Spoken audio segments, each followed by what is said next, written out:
The atomic bomb and other nuclear bombs are deadly weapons that get their explosive strength from the chain reactions produced by nuclear fusion. During World War II, scientists made significant progress in the development of nuclear weapon technology.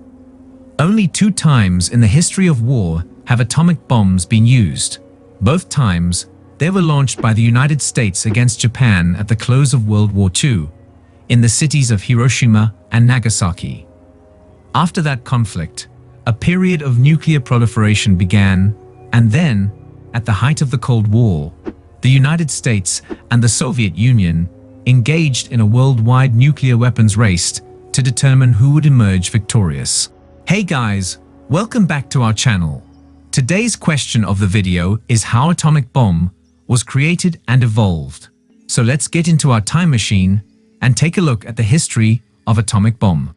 Weapons of mass destruction, nuclear and hydrogen.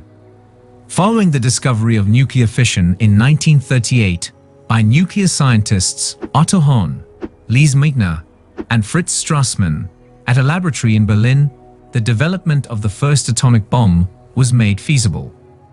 Fission processes are the source of energy for atomic weapons. Nuclear fission and nuclear fusion both play a role in the creation of thermonuclear weapons, often known as hydrogen bombs.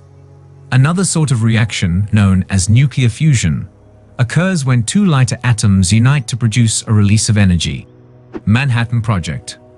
On December 28, 1942, President Franklin D. Roosevelt gave his approval for the establishment of the Manhattan Project, which was designed to bring together a variety of scientists and military authorities who were working on nuclear research.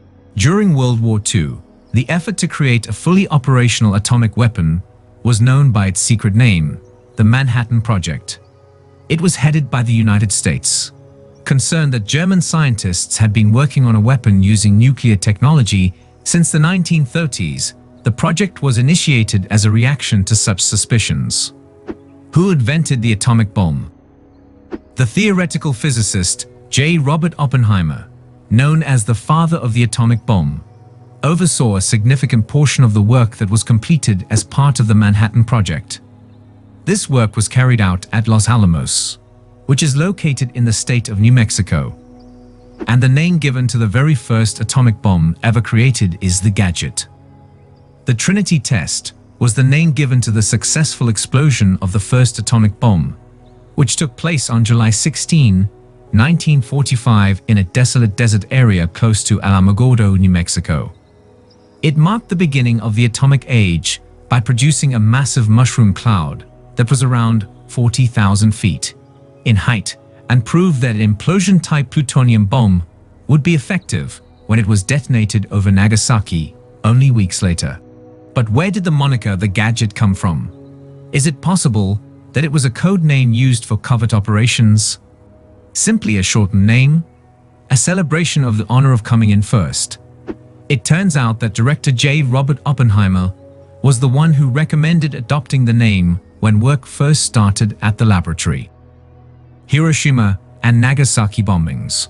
By the year 1945, researchers at Los Alamos had created 2 separate kinds of atomic bombs. One based on uranium and referred to as the Little Boy, and another based on plutonium and referred to as the Fat Man. The elements uranium and plutonium are both classified as radioactive. Despite the fact that the war in Europe had been declared over in April, hostilities between Japanese forces and American soldiers continued in the Pacific. In the Potsdam Declaration, which was issued around the end of July, President Harry S. Truman demanded that Japan surrender. In the announcement, it was said that Japan would face immediate and complete annihilation if it did not submit. The United States of America detonated its first atomic bomb over the city of Hiroshima in Japan on August 6, 1945. The bomb was detonated from a B-29 bomber aircraft known as the Enola Gay. The Little Boy bomb detonated with an estimated 13 kilotons of power, completely obliterating 5 square miles of the city and instantaneously killing 80,000 people. In the future, the effects of radiation exposure would claim the lives of tens of thousands more people. The United States detonated a second atomic bomb on the city of Nagasaki 3 days after the first one, since the Japanese did not instantly surrender after the first bombing. On impact, the Fat Man was responsible for the deaths of around 40,000 individuals. It was not initially intended for the second bomb to be used on Nagasaki. American bombers had originally targeted the city of Kokura, which was home to one of Japan's major weapons manufacturers. However, smoke from firebombing attacks covered the sky above Kokura, making it impossible for the bombers to hit their intended objective. After that, the American aircraft headed in the direction of their secondary objective, which was Nagasaki. On August 15, 1945, the day that came to be known as the J-Day, the Japanese Emperor Hirohito proclaimed his country's surrender, citing the deadly force of a new and most merciless bomb. This announcement brought an end to World War II, the Cold War. After World War II, only the US had nuclear weapons. The Soviet Union has no expertise or materials to construct nuclear bombs. Through international espionage, the USSR gained fission bomb plans and Eastern European uranium supplies within a few years. Soviet nuclear testing began on August 29, 1949. In 1950, the US began developing improved thermonuclear weapons.